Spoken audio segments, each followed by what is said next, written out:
Did you know that eating chocolate might help lower your risk of type 2 diabetes? But before you reach for any chocolate bar, there is a twist. There is a difference between milk and dark chocolate. One of them is beneficial for diabetes and weight loss, and the other one is not. Welcome back. I'm Dr. Maria Azizian, a board-certified general surgeon and IFM-certified functional medicine physician. So here's this new study that reveals that consuming at least 5 servings of dark chocolate per week is associated with a 21% lower risk of developing type 2 diabetes. The serving is 1 ounce or 28 grams. Why dark chocolate? Dark chocolate is rich in flavonols, and those are natural compounds that actually promote heart health, and they do reduce the risk of diabetes.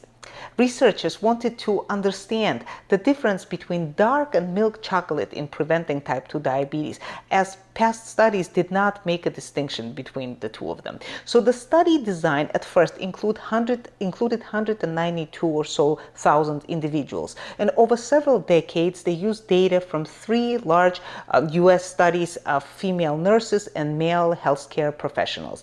Participants reported their chocolate consumption every 4 years through validated food frequency questionnaires. From 2006 onward, data on subtype of chocolates, dark versus milk, was collected from over 111,000 participants. So that's our final number.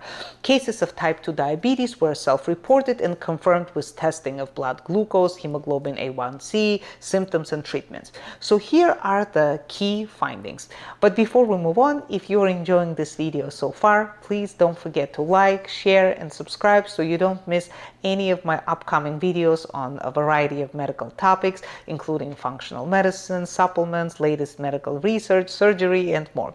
But so let's look at this connection between dark chocolate first and type 2 diabetes. So consuming 5 or more servings of dark chocolate weekly, as I mentioned earlier, was linked to a 21% lower risk for type 2 diabetes.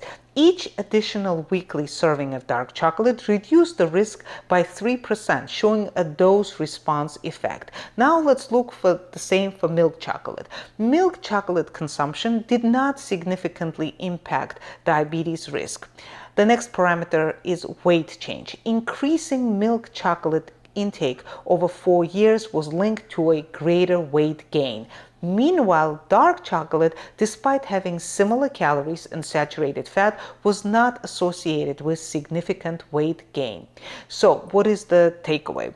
So the study suggests that the polyphenols in dark chocolate may offset the negative effects of saturated fat and sugar, unlike in milk chocolate. And in fact, Dr. Sun from Harvard School of Public Health emphasized those important findings by stating that even though dark and milk chocolate have similar calorie and fat content, dark chocolate's rich polyphenols may explain why it benefits weight and diabetes risk. There are, of course, limitations to consider. While the study is very exciting, we kind of need to understand that a population of the study consisted of older, non-Hispanic, white healthcare professionals, which may limit the applicability of the findings to more diverse groups. Chocolate consumption in this study was lower than US average per week, potentially affecting dose response conclusions. There were fewer participants in high chocolate consumption groups, which could impact the statistical strengths of the findings. And here are my final thoughts. It's important to note that while the study suggests potential benefits of dark chocolate consumption in reducing type 2 diabetes, moderation is key. Dark chocolate contains calories and saturated fats, and excessive intake can still lead to weight gain. That is, it by itself is a risk factor for type 2 diabetes. Therefore, incorporating dark chocolate into a balanced diet has to be a mindful endeavor. So please share your comments, what chocolates you prefer, dark, milk, or perhaps white, and what are your observations in regards to eating chocolate. Thank you so much for watching. Until next time. Bye-bye.